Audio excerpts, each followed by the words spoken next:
My name is Elenja and my husband is Selomja here. We've been married for 16 years. We met in school and God has been so good. We have 3 kids, 2 boys and a girl. I'm Daniel and this is my wife. Hello, my name is Tony. Nice to meet you all. So we've been married for 5 years and we have 2 children. You are Drumo and you are not. God's grace and God's own. So my name is Anthony Leddy. We've been married for 48 years.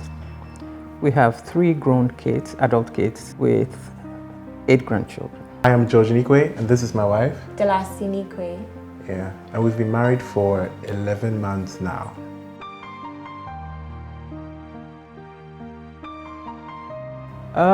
When it comes to conflict resolution, I believe it was something we didn't master well from the very beginning. And after 8 years of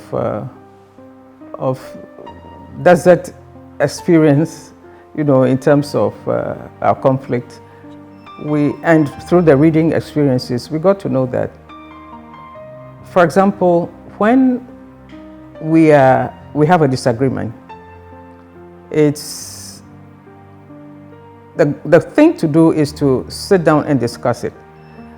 Now, because of our unique temperaments, my husband is not Anthony is not the type who will say, who will respond to, oh, let's talk about this thing. To him, it's like, what's going on? Have I done something? You know, a typical male, when you say, let's talk about something, the antenna shoots up and he says, what have I done this time? But I am the person who would like to sit down and go through whatever it is, stage by stage. He is the type who will respond spontaneously, and he will. He will tell you it doesn't have to be a sitting down meeting. you can do this walking around, and that kind of thing. And from the beginning, it didn't help me much, because I would like to sit down and take the issues one at a time, one by one, and go through them. And that's too stressful for him. You know, his unique temperament does not, you know, you lose him, you lose his attention. So I needed to adjust to his way of responding to resolving issues in the house. And that has helped. It wasn't only me who moved. He also had to step back from his position of, oh, you know, we can do it on the go, to, all right, we can spend some time and talk about it. Maybe we don't spend 1 hour, but if it's 15 minutes or 20 minutes, then we can pick it up another time. So that has helped. That has really helped. Yeah, I think what has also helped is that, well, let me speak for myself. The reason why most of the conflicts happened was because both of us first thought that we were right. But I have come to learn that you cannot be right all the time. One more thing I have learned along this marriage thing is that if you are a person who empathizes, you will also develop the art of listening. Listening is key in conflict resolution. You have to listen. Why I say this is that, you see, when you think you are right, you hardly listen to your partner, or you filter whatever is coming. But if you resolve and tell yourself, well, let me listen at least to this one, you find out that your attitude towards the whole conflict changes. And that has helped us a lot. It has helped us. I have a strategy. You do. This is my strategy. Just keep calm and let time pass over it. So with time, then you really appreciate whether it's really a conflict or misunderstanding. Conflict and misunderstanding are 2 different things by my definition. I don't know about you. But when there's an issue, I just give myself some time. Sometimes days, sometimes weeks. And then I realize that most of them, they get resolved on their own. Others, when I realized that no, you have to do something about it, then I took the talking verbal approach and tell that this and this I think was wrong. We should have done it this way. And then always there is a recognition that okay, and the next time it usually doesn't repeat itself. That's my strategy. Okay, so we haven't agreed on conflict resolution strategy because different things happen at different times, and depending on your mood, there are certain things that you ignore, and there are certain as you would want to wait and see how it goes, and then there are other things that immediately you want to draw his attention to it, that this is what has happened and I don't think I am happy with it. So more or less, it depends on the issue. If it's it's a very burning issue, I will just ask him immediately, get his response, yeah. But there are also other times that I'll just put on a cold attitude and then do my things, yeah, and then later look at it, yes. Okay, I wouldn't say a written conflict resolution, but the way my husband is the analytical type.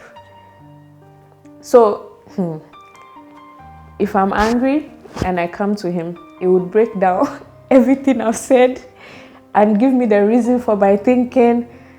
So for me, communicating is it. Once I communicate with him, it shatters everything. You're like, what was the point of even being upset? So as long as I go to him to speak, we'll definitely find a way to settle it. Not speaking and keeping the words in my head or what I'm thinking through in my head is what would... The fight is... In that sense, we'll say the conflict is against myself because it doesn't know whatever is going on in my head until I say it. So speaking, communicating, that's from my end. Am I right? Mm-hmm. Yeah. So, yes, I would say we don't have any written or not intentionally put down a conflict resolution strategy or plan. But what we realize is that, yes, we need to actually spend a lot of time communicating. Now, for me, I always have a delayed response to a lot of things. So, I would never, or to the best of my ability, I don't ever see myself snapping out in anger or whatever it is. Even if that's something that upsets me, I usually pause, hold on to the right time before I even mention it. And I've told her this even with food. You can give me oversalted food, you can give me, even I told her that I said, you can give me poison food. I would eat it, tell you it's nice, and later on I'll tell you that, okay, so you're trying to kill me. Right? Now, for her, she usually would react right there and then.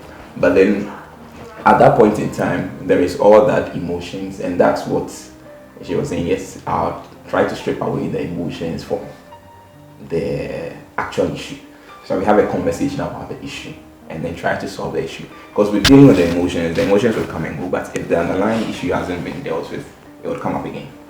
So that's what we do. So I think this comes into play the things where they say opposite attracts. I'm the bubbly kind and is the calm and collected person. So if I bring fire, he pours water on it. So I think that's one of the easiest parts for me, just going with all my wahala and coming back.